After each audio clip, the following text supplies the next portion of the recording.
Hello everybody, my name is Anup Kumar Bhardwaj. I belong to Bilaspur district of Himachal Pradesh.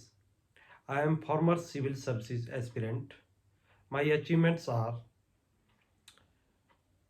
HS Prelim 2019, SP Allied Prelim 2017 and SP Tehsil Welfare Prelim exam.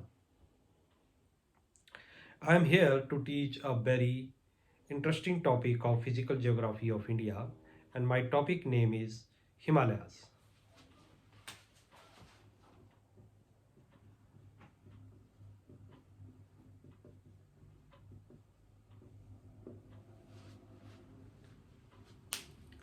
I have planned my lecture into five subheadings.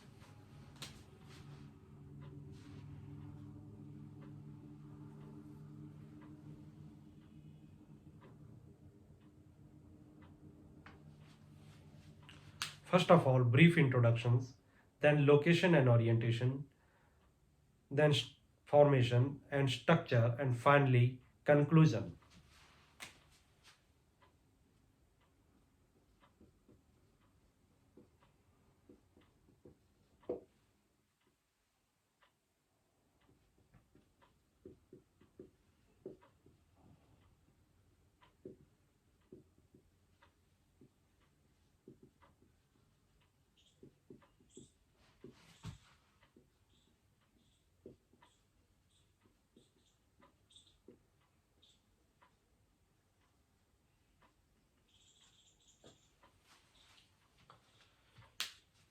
Let's discuss each subtopic one after another. First, introduction. Himalayas are huge mountain ranges and also various types of small hills which together constitute Himalayas. These are parallel mountain ranges which are found in South Asia.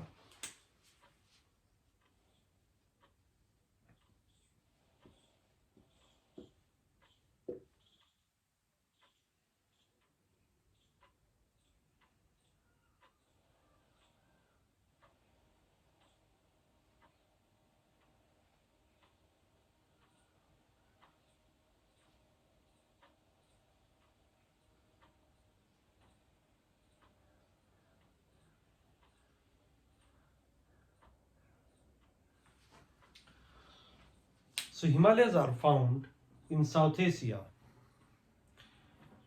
It acts as a physical barrier between the Indian subcontinent and Central Asian countries like China and Russia.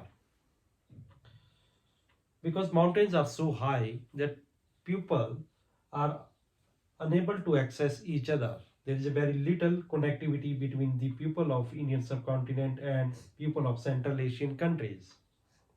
Because of this low connectivity, these two regions have evolved different culture. So Himalayas have acted like a culture barrier over a period of the time. So Himalayas are physical barrier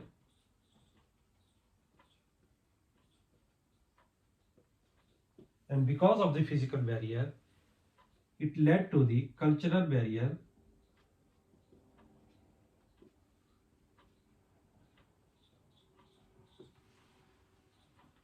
and mountains are so high that polar winds coming from the polar regions cannot enter into India or Indian subcontinent. And winds from the southwest monsoon are also stopped by the Himalayas.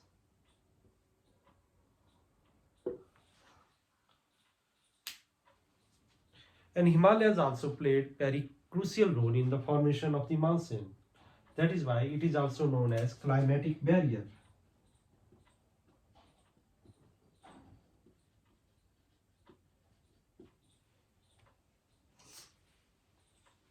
Himalayas are enriched in natural beauty, lakes, gorges, high peaks,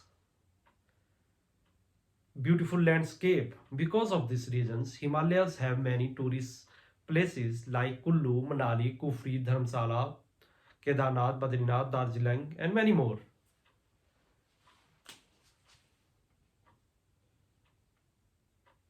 Tourist sites.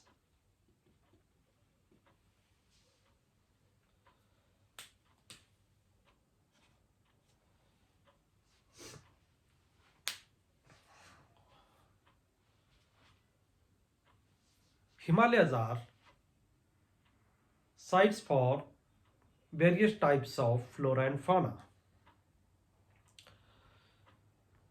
Unique climatic conditions of Himalayas favor the formations of the growth of various fruits like apple, various kinds of citrus fruits, and many agriculture crops like ginger, maize, wheat. So horticulture industry is very well developed in the Himalayan regions, particularly in Himachal Pradesh. The apple of the Himachal is well known across India as well as in world.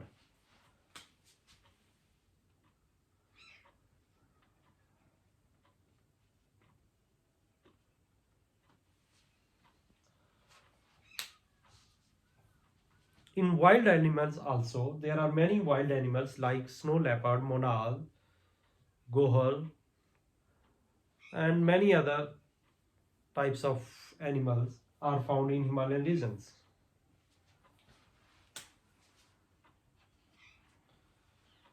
Himalayas are rich in mineral oils.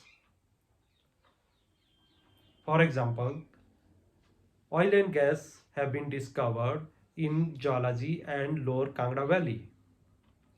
And limestone rocks are reported in Lower Sivalik regions. Because of that, several cement factories like ACC and Ambuja are located in Lower Sivalik region. So mineral and oil. And finally, Himalayas were abode for many Asian tribes like Odambras, Kulutas, Kiratas, Kinnars,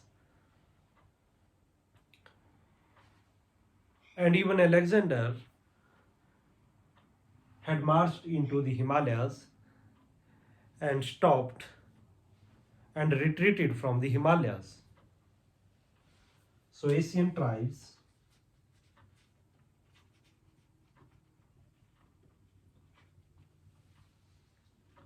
were found in the Himalayas. Now let's talk about its location and orientations. We have little bit looked into the overview of its location, that is South Asia. Now let's discuss its location in little bit more detail.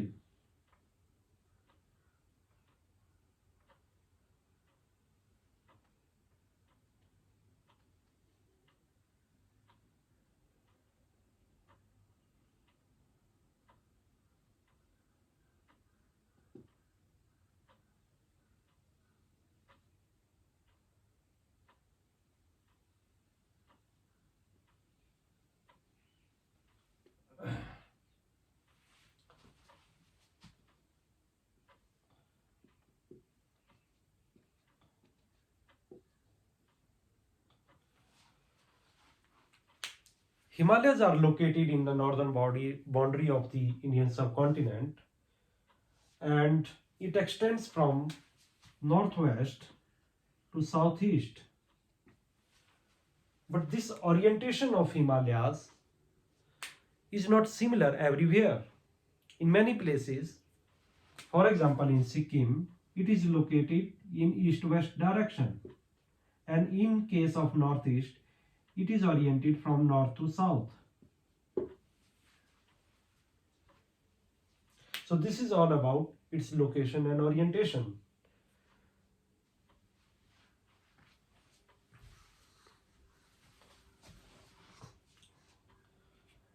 In length, it is about 2500 kilometer from northwest to the southeast. and it extends into the deep into the Indian Oceans.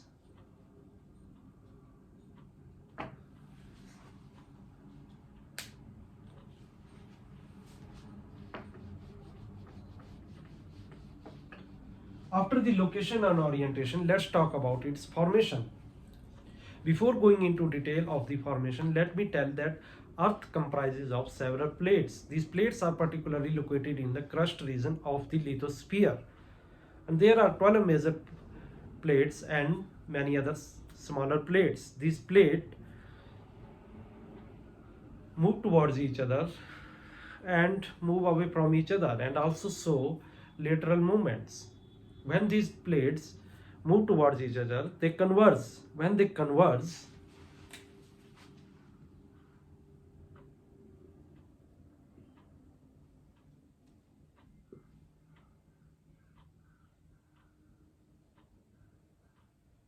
then at the site of the collision, the landmass gets uplifted.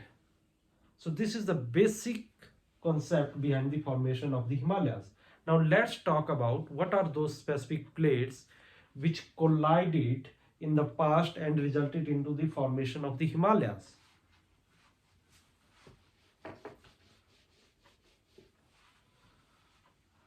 There are two plates, Eurasian plate and Indian plate, which are colliding with each other and which resulted into the formation of the Himalayas.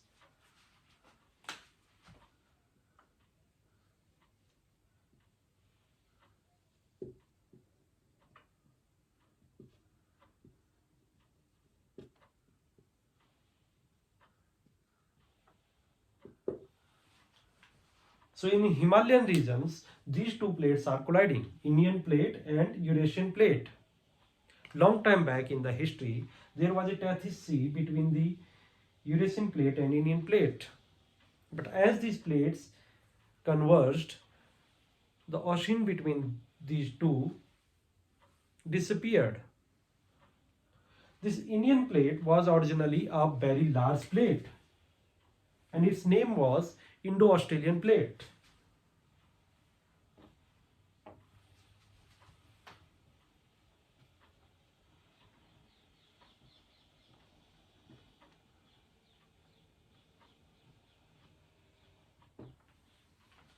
Its name was Indo-Australian plate.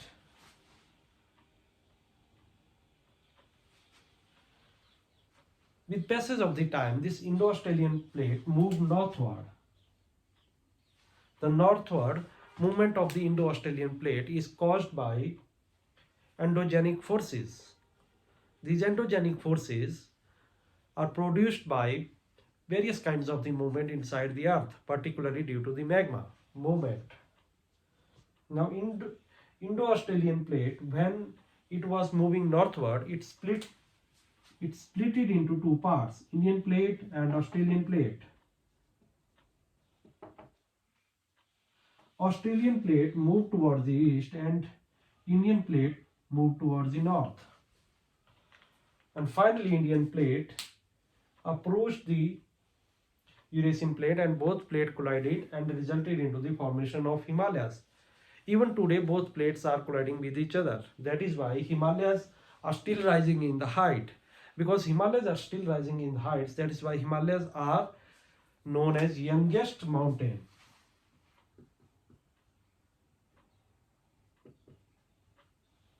Youngest mountain, youngest fold mountain.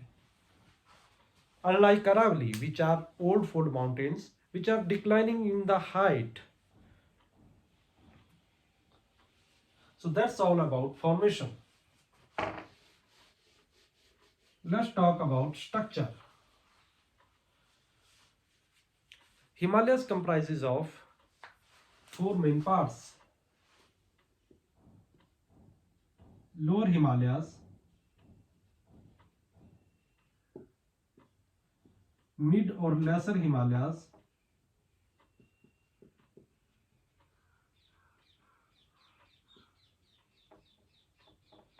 Great Himalayas,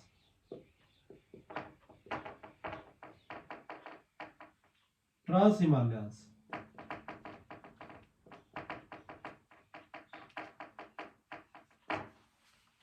Let's discuss each of them one by one. Lower Himalayas include Sivalik.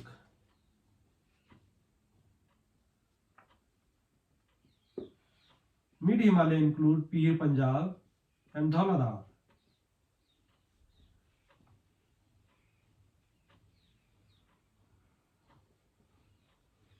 And Great Himalaya includes Kailas Range, Jaskar,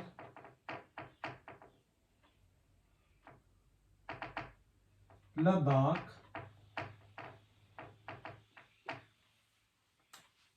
and Trans Himalayas include Tibet.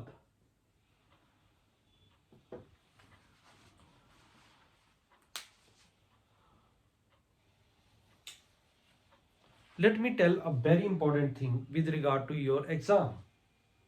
In case of the Sivalik and Dhauladar,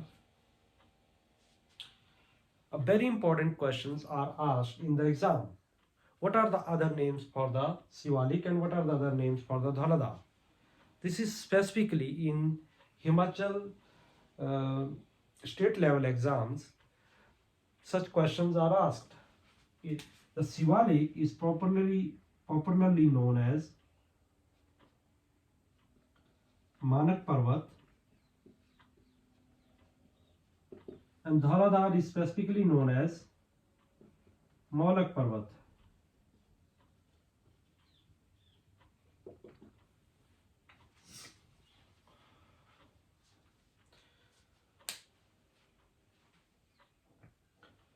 Now let's talk about altitude, average rainfall in these different parts. For example, in lower Himalayas, the altitude ranges from 350 meter to 1500 meter, and in mid Himalayas it starts from 1500 meter and ends at 4500 meter. At Great Himalayas it is beyond 4500 meter. Average rainfall in lower Himalayas is around 1800 centimeter, and in lesser Himalayas it is between 1500 centimeter to 1800 centimeter, and in Great Himalayas it is lesser, around 1000 centimeter or less than 1000 centimeter. In Great Himalayas, the rainfall suddenly decline because of rain shadow effect.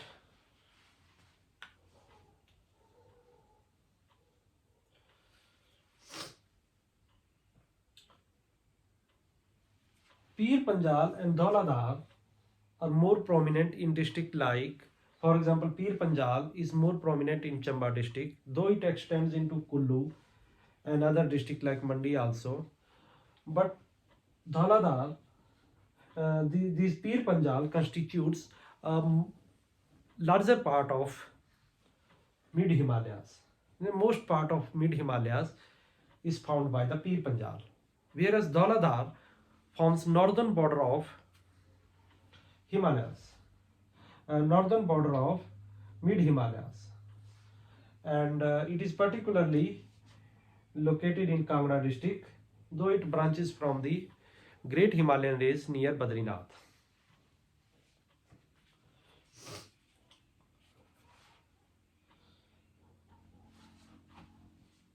And Himachal Administrative Services, one important question was asked about the Trans Himalayas, and the question was like that: which part of Himalayas constitute most part of Himachal?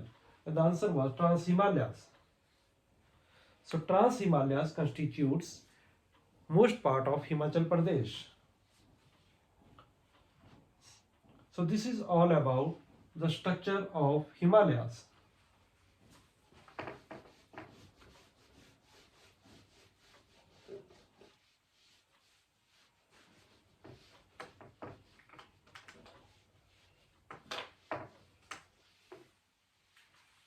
In conclusion, let's give a quick recap what we have studied just now.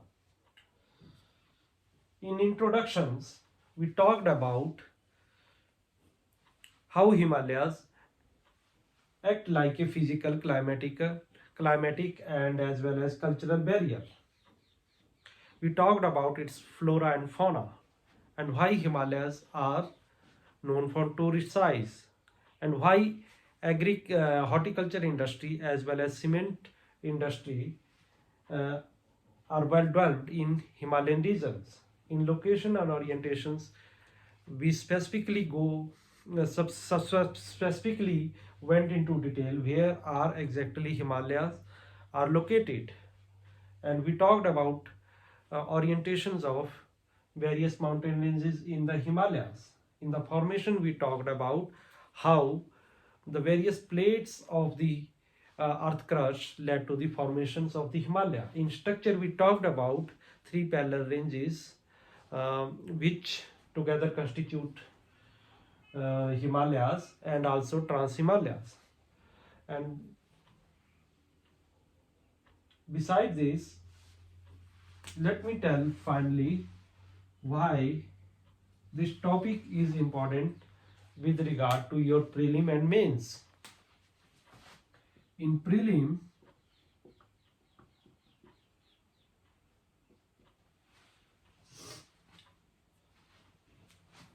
location of passes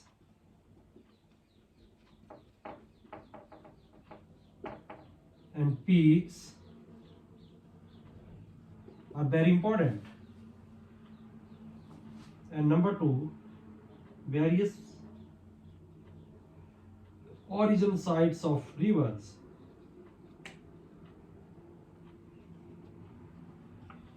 like Jhelum, Ravi, and number three, different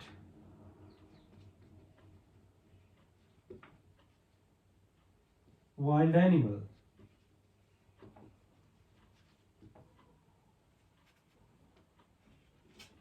And minerals. And as far as mains are concerned, question can be directly asked about physical about the structure and physiography of Himalayas and its impact on the climate change. So this is all about Himalayas. Hope I have delivered my best. Thank you very much.